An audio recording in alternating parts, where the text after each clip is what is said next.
All right, guys, listen. So the biggest reason that your ad performance probably has just gotten worse over time is ad fatigue, right? So a lot of times what people say is like, oh, but on the front end, I still see that the click through rate, the CPMs, they're all good, but like, it's not just about that, right? Like, just for some reason or another, right? Sometimes we just can't figure out exactly why, but for some reason or another, just it will also affect some of the middle of funnel metrics, right? So things like, cost per lead, even though, you could say that's front end, but it also will affect some of these things and cause them to perform worse, right? So you'll notice that for some reason, just over time, your cost per book call has gone higher, your cost per lead has gone up, your cost per qualified call has gone up, and it can be all attributed back to ad fatigue, right? There could be other factors in there, but that's usually the biggest thing. If you're just finding that for some reason performance has been really stable and then just all of a sudden or just over time it's gotten worse and worse, right? So how do we solve ad fatigue? How do we fix this problem, right?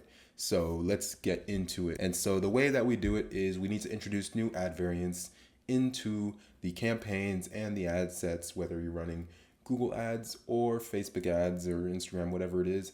We need to introduce new ads and we need to refresh the creatives that have been burnt out, right? So usually when the account has gone to this point, you realize that a lot of your spend has been going to the same creative or same couple of creatives. Even if you have multiple creatives in an ad set, you notice that like most of the spend is going towards one or one is doing really good, right? So if we have an example, let's say we have a red ad here. We're going to use this box for red, and then we have a yellow, and then we have green, right? And these indicate the performance, right? So we can make this as V1, V2, V3, right? So this is ad version 1, V2, V3. So if we want to make the performance of this better, what we need to do is go to the best performing ad that we know has worked. Now, if it hasn't spent on an ad, that means the algorithm is not confident that that ad will convert. And so I would treat that ad, if it hasn't gotten any spend, even enough for you to even be able to see results, and it's been a few days, like maybe 3, 4, 5, 6, 7 days, and it still hasn't spent anything, but other ads have gone like a lot more spend, then I would treat that ad as like yellow or red, just because it means that the algorithm doesn't like it, and so you got to make other ones, right? So what I would do is take the winning ad of these three. So V3 is the closest to your ideal cost per lead or whatever action you're optimizing for. You're going to take that and you're going to make versions of it, right?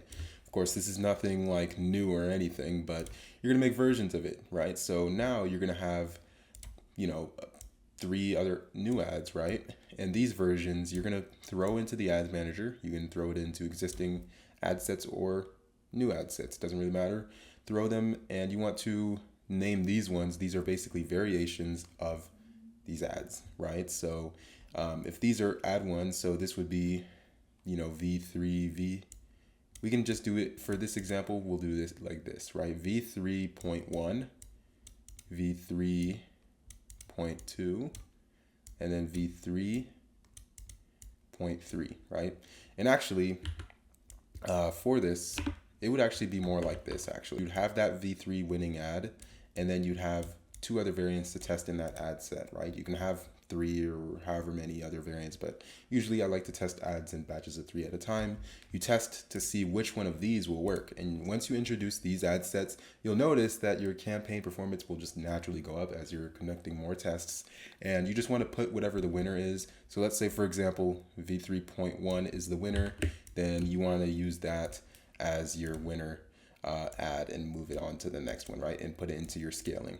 So it's really basic advice when it comes to, testing creatives, but this is what works, right? What these platforms want, they want more creatives, they want high quality creatives. And if you keep showing the same kind of creative to the market, just over time, conversions all over your marketing system will just lower. And so you need to introduce new creatives to keep things in check, and you need to make sure you have backup creatives in case those old creatives that are performing really good, in this case V3, die out, right? So that's how I would treat it, right? And keep doing this until you have a good set of winners that you can scale with, and just always keep repeating this process. So the reason that a lot of time performance will drop for a lot of people is because they're not testing enough. They're not testing enough creatives. They're relying on a few creatives for their entire ads manager, which is not a good thing. So that's how you solve the problem. It really is this straightforward. You just get the winning variant and make more variants of that and throw it into the campaign, into the ad set, and then let the algorithm do its magic. So if you guys have any questions, let me know in the comments below. If you just want somebody to handle all of this for you, you're tired of doing it yourself, or you found that there's just all these sort of things that are just not working out for you, and you just want somebody to just take it off your plate, then feel free to book a call. I'm gonna put the link below where you can book a call with our team. We can audit you and come up with a custom strategy for you for scaling your offer. Again, if you guys have any questions, leave them in the comments below, and appreciate your time.